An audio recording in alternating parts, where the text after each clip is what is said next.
Bonjour à tous et merci beaucoup d'être encore très nombreux pour suivre l'actualité du pays. On m'a posé plusieurs questions. Il dit, pasteur, pourquoi les autorités du pays sont dans la distraction? Ici, il y a la guerre et ils sont là en train de discuter. Vital doit partir, on arrête Moutamba et tout ça. Non. Quand un pays est démocratique, on n'arrête pas la démocratie à cause de la guerre. Je vais vous poser une question. Donc, parce qu'il y a la guerre à l'Est, si les Koulounas tuent les gens ici, on ne peut pas les arrêter. Si un ministre vole l'argent, on ne peut pas l'arrêter parce qu'il y a la guerre à l'Est. Non. Ce n'est pas comme ça qu'on gère le pays. Aujourd'hui, on est en train de demander au président Félix Tshisekedi de ne pas toucher à la Constitution. Mais s'il respecte la Constitution, ça devient encore un autre problème. Quand vous dites au président Félix Tshisekedi de s'immiscer au problème de Moutamba, donc lui, il est le président, il commence à s'intéresser au problème de la justice, alors que la justice est indépendante. Non, il ne peut pas le faire. Quand vous dites qu'au président Félix Tshisekedi doit arrêter ce qui se passe à l'Assemblée nationale, donc il arrête comment? Ce sont les députés qui font ce que la Constitution leur dit. On n'a pas chassé Vital Kamerhe de force, on n'a pas poussé Vital Kamerhe, on n'a pas arrêté Moutamba de force, on ne l'a pas enlevé. Il a fait un procès. Et le procès, il n'a pas gagné le procès, on l'a amené en prison. Et d'ailleurs, vous avez vu Vonde, il est parti à la Robank retirer l'argent. L'argent n'était plus dans la caisse de l'État. L'argent était dans la caisse des Ions Construction. C'est-à-dire l'argent était déjà détourné. Seulement, Moutamba n'a pas utilisé l'argent. Vonde a remis l'argent dans la caisse de l'État. On devrait féliciter Vonde. Si on a récupéré 19 millions 19 millions 500 à cause de Vonde, on ne peut pas se réjouir. Cet argent était déjà parti. Et Zion Construction était une entreprise de 2 personnes. Il y avait Willy Mouchetti et une Burundaise qui travaille à la Robank. Vous comprenez? Si Vonde n'avait pas intervenu, cet argent serait aujourd'hui dans les mains de Willy Mouchetti, qui était les proches de Alingeti. Cet argent serait dans la main de la Burundaise. Moutamba avait déjà livré l'argent dans cette entreprise. Mais alors, l'État a récupéré l'argent. Oh non, vous êtes toujours distrait. Distrait, on récupère 19 millions, vous dites que nous sommes distraits. Non, mais en fait, après tout, je ne sais pas ce que vous appelez distrait. Peut-être vous ne savez pas. Il y a beaucoup de bruits qui disent que Joseph Kamerhe est en train de travailler avec les Français pour annuler les deals avec les Américains. Et Kamerhe lui-même l'a dit. Il a dit que non, jusque-là, les deals avec les Américains ne produisent rien, les accords de Doha ne produisent rien. Mais vous êtes dans la majorité. Vous devez avoir la vision du président de la République. Vous ne pouvez pas être là pour diviser les gens. Mais en fait, c'est la démocratie. Ceux qui dirigent, vous les condamnez de l'autre côté. Et quand ils font ce que vous demandez, vous les condamnez encore. Mais dites-moi que le président fasse quoi? Qu'il respecte la démocratie, qu'il respecte la Constitution. Quand il respecte la Constitution, il est distrait. Mais qu'il fasse quoi? Qu'il commence à qu'il commence à dire aux députés de ne pas faire ça. Qu'il arrête la justice, il dit non, n'arrêtez pas Moutamba. Qu'il arrête la justice, il dit non, ne poursuivez pas Kabila. Ou alors vous avez d'autres intentions derrière ce que vous dites. Ou bien alors vous ne connaissez pas ce que vous êtes en train de dire. Le pays ne va pas s'arrêter parce qu'il y a la guerre à l'Est. Vous, peut-être, vous ne savez pas. Vous savez ce que le président est en train de préparer pour la guerre de l'Est. Vous savez. Vous voulez que l'armée commence à vous dire tout.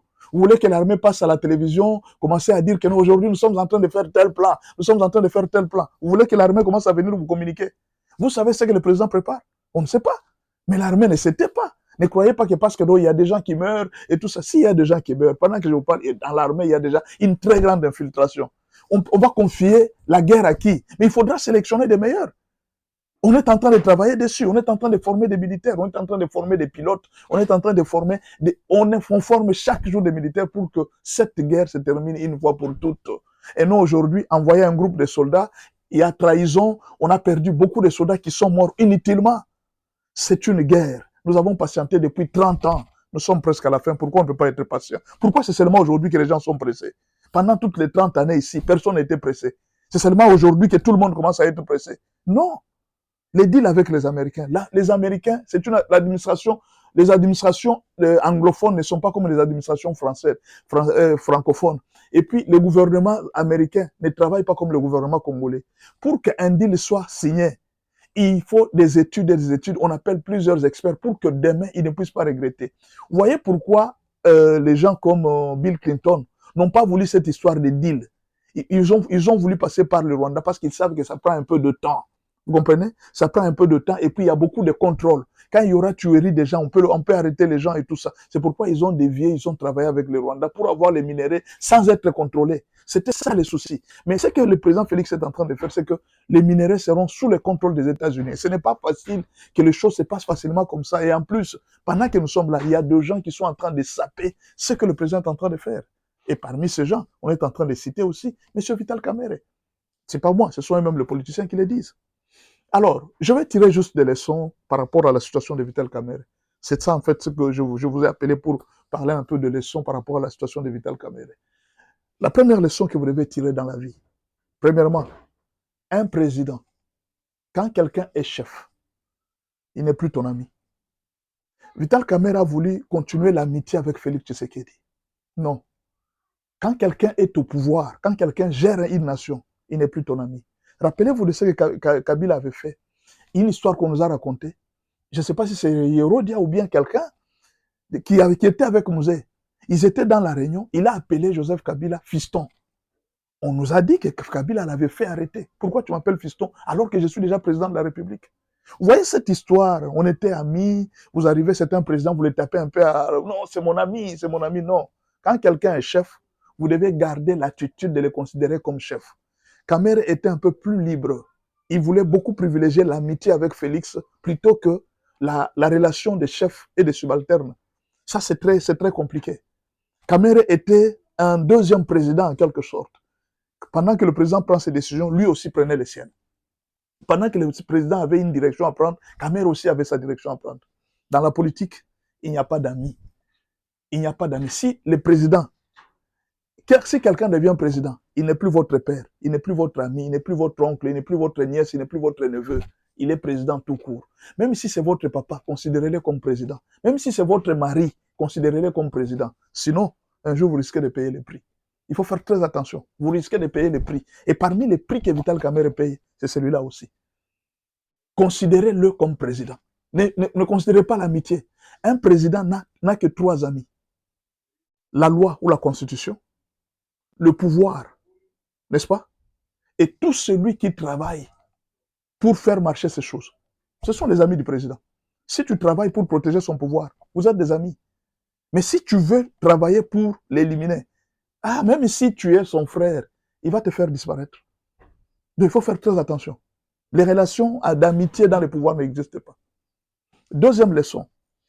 Dans la vie, il faut savoir une chose. Quand vous sentez qu'une chose commence à vous humilier, il faut apprendre à démissionner. Il y a 2 personnes que nous connaissons dans les pays qui avaient déjà démissionné. 2 personnes qui avaient déjà démissionné. Vous êtes humilié jusqu'à la fin. Vous continuez à persister. Non, vous devez apprendre à démissionner. La démission est une pratique qui préserve la dignité d'une personne. Vous êtes humilié. Dès qu'on commence à parler de soupçons, de vol ou de quoi, vous devez faire tout pour démissionner. Moutamba devrait démissionner dès qu'on l'a suspecté. Kamerhe devrait démissionner dès qu'on a commencé à le suspecter pour préserver sa dignité. Vous comprenez? C'est très important. Il n'y a que 2 personnes qui avaient déjà démissionné dans ce pays. Il y a Sama Lukonde et puis il y a Lunda Bululu. Ce sont les 2 que nous connaissons qui avaient déjà démissionné officiellement d'un poste. Les autres, je ne sais pas. Il y a des gens qui doivent démissionner. Quand tu sens qu'on commence à t'injurer, à te critiquer, à parler mal de toi et que tu es incapable, démissionne. Au lieu d'accepter d'être humilié jusqu'en dernière minute. Troisième chose, quand vous faites les lois, quand vous faites des choses, il faut faire très attention. Ne les faites pas pour vous.